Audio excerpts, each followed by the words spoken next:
TerraSolis, c'est une association qui travaille sur le sujet du bas carbone en grande culture et qui pour cela dispose d'une ferme expérimentale de 200 hectares de grande culture installée près de Reims et anime un réseau d'adhérents, parmi lesquels BASF, Ceresia, qui ont tous pour intérêt partagé que de vouloir travailler sur ce sujet du bas carbone en grande culture et ce de manière collaborative. Donc à TerraSolis, on a travaillé sur l'année 2023 avec une organisation qui s'appelle l'IDRI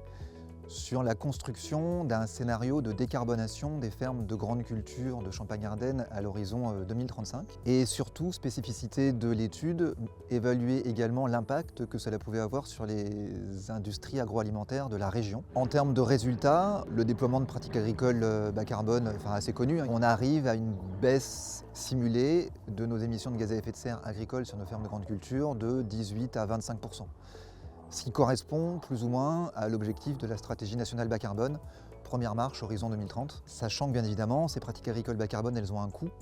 et que la question du financement de la transition n'est pour autant pas encore totalement résolue. Cycle organique, c'est le nom d'un autre projet que conduit TerraSolis en partenariat avec la Chambre régionale d'agriculture du Grand Est et qui traite sur le territoire test du Grand Reims du déploiement d'une forme originale de méthanisation,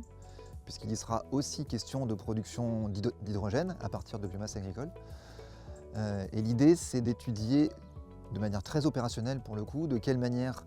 nos fermes de grande culture sur le secteur du Grand Reims peuvent à la fois produire du carbone pour l'alimentation, produire du carbone pour l'énergie, produire du carbone pour leur sol, tout en réduisant leurs émissions de gaz à effet de serre, donc en limitant leurs émissions de carbone dans l'atmosphère. La spécificité de TerraSolis, c'est de travailler sur le sujet du bas carbone en grande culture de manière innovante et surtout collaborative. On est ravis de pouvoir participer à ce genre de rencontres locales